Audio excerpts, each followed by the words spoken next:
Hello to another story with Boo. Boo and I think that everybody should have a tree that they can come and talk to. Now, that tree might be a tree in your back garden. It could be a tree in your local park. It may be a tree in your local woodland, or it could even be a tree that's growing in a pot by your back door. Now, this tree that we're next to at the moment used to be in a pot by our back door, and it stayed in that pot for 11 years. When I was pregnant with my second daughter, so that's 21 years ago now, a week before she was born, we went for a walk in a really beautiful woodland. It was my husband and my eldest daughter.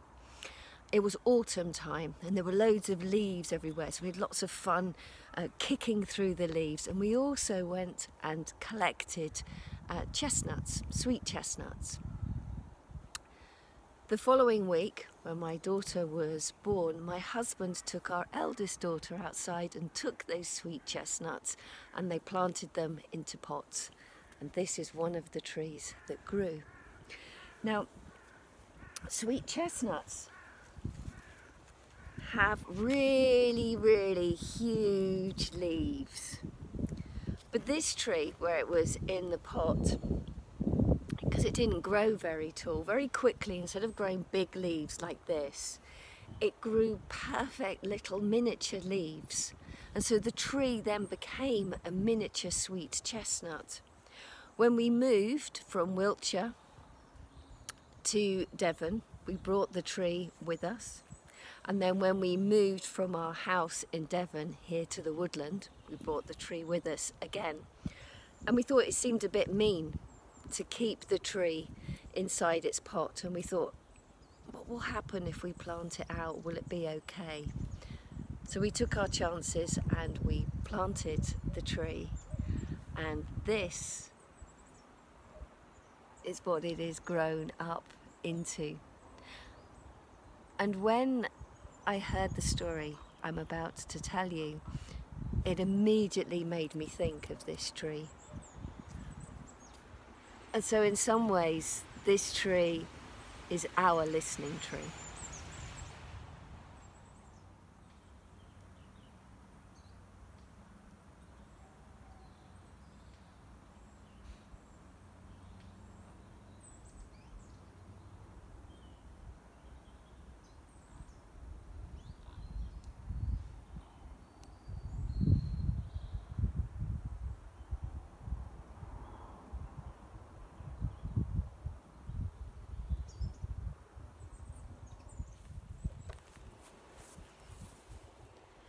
Everyone agreed it was time for Billy to make his mark on the world.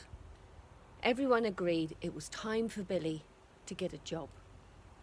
So his father phoned up his brother, Billy's uncle, to see if he had any work that Billy could do. As luck would have it, his uncle, who was a carpenter and had a timber frame building company, had a vacancy for an apprentice. Because Billy's uncle lived so far away, too far for him to travel each day, it was agreed that he would go and live with his aunt and uncle during the week and then come home at the weekends to stay with his parents. It seemed like a perfect arrangement. Monday morning, Billy's uncle was meant to be picking him up at 7:30. 7:30 came and went, and no uncle showed up. Now, his uncle was very particular about people being punctual. He liked people to turn up on time, and Billy's uncle, if he said he was going to be somewhere at a certain time, he was always there 5 minutes before he should have been. But not this morning. 8 o'clock came and went. Still no uncle. 8:30, still nothing. Eventually, at 3 minutes to 9, Billy's uncle pulled up outside the house. He came in muttering about people leaving nails on the road, and he had a punctured tyre, and now his lunchtime was going to be spent having to go and find a new tyre to replace the one that he had to replace this morning, and he wouldn't be able to eat his ham sandwich. He wasn't in a great mood. On the drive to work to the building site where they would be working that day, Billy and his uncle just had a nice chat, and his uncle explained the reason why he was so concerned about getting to work on time was that they had a timber delivery coming in, and he wanted to be there to make sure that they had all of the wood that they needed. But he said it was okay because the other man that worked for him, Trevor, he was going to be there and he would be able to sign for the delivery. And sure enough, when they turned up on site, the wood had all been delivered. So all was fine. Until that is, Billy's uncle went to check the delivery to find out that half of the wood was missing. And they needed that wood for the work they were going to do that day. And as Billy would hear throughout the day, "Time is money, Billy, time is money." And so because they didn't have the wood that they needed, it meant they were going to be behind. And well, time is money.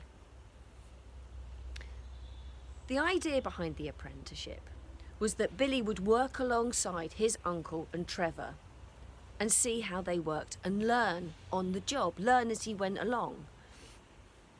And Billy very quickly learned that there was a lot more to building houses than just as Billy was corrected, screwing two pieces of wood together.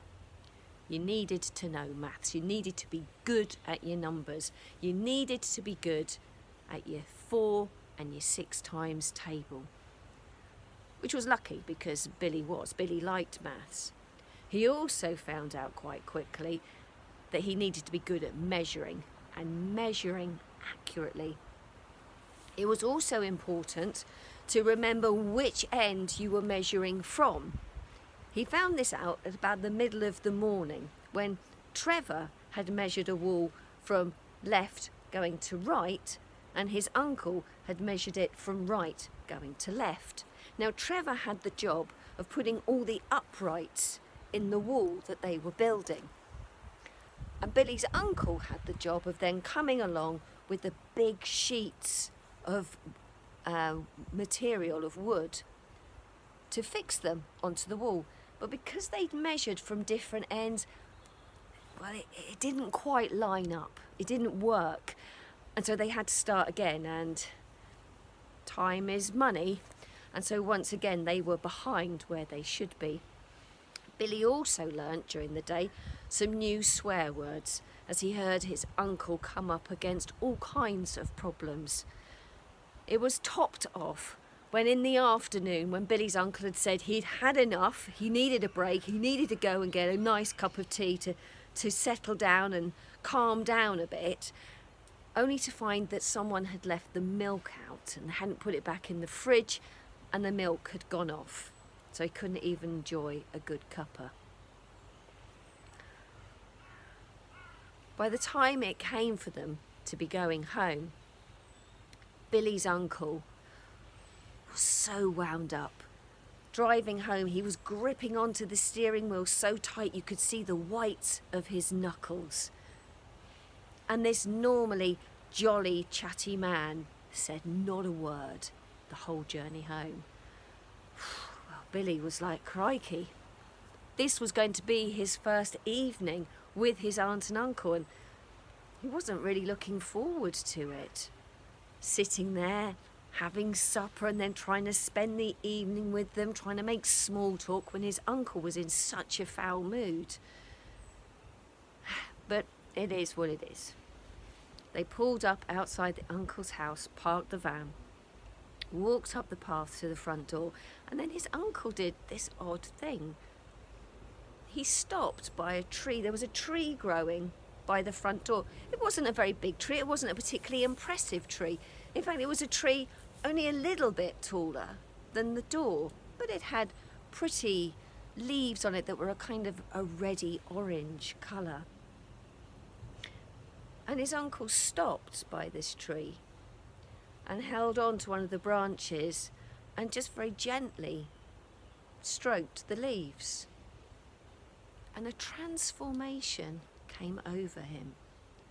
His furrowed brow smoothed out, his tight jaw relaxed and softened, and there was even a whisper of a smile at the corners.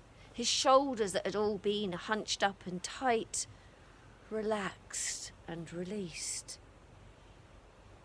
And then he went into the house, and Billy and his uncle had a really lovely evening together. It was a lovely meal, lots of easy talk and easy laughter. And the following morning, before they went to work, his uncle again paused at this tree and then got in the car. Now this routine his uncle did every day. Billy would watch his uncle gradually during the day get more and more wound up. There were some problems that he could sort out, and there were some that just became too big and became concerns for him. And he could see those concerns kind of pile up on his uncle's shoulders as he got tighter and tighter and tenser as the day went on. But then he would get home, he would stand by the tree, and this transformation would happen. Billy didn't quite know what was going on, didn't quite get what was happening. And eventually, on the last evening, on the Friday, when Billy's uncle was driving him back to his parents' house, he plucked up the courage to ask him what it was his uncle was doing. "So, Uncle, when you come home from work and you stop by that tree by your front door, what is it? What are you doing?" His uncle laughed. "You noticed me, did you?" He said, "Well, you see, the thing is, Billy, when I'm at work, all these worries start piling in on me and filling up my head. And well, those worries don't belong in the house. Those worries most certainly don't belong with my family. They're to do with work. And when I come home, I want to relax. I want to let go of the day. So what I do is I talk to that tree. I I hang my worries on that tree. I go inside, and then I can have a nice evening with my wife, with my family. And then in the morning when I come out again, I pick up those worries off the tree and I go to work." But the funny thing is though, Billy, it doesn't matter how often or how many worries I hang on that tree the night before. The next morning when I go to pick them up, there's never as many worries there as I'd put the night before. Funny that. Now, why do you think that is? And why do you think that might be the case?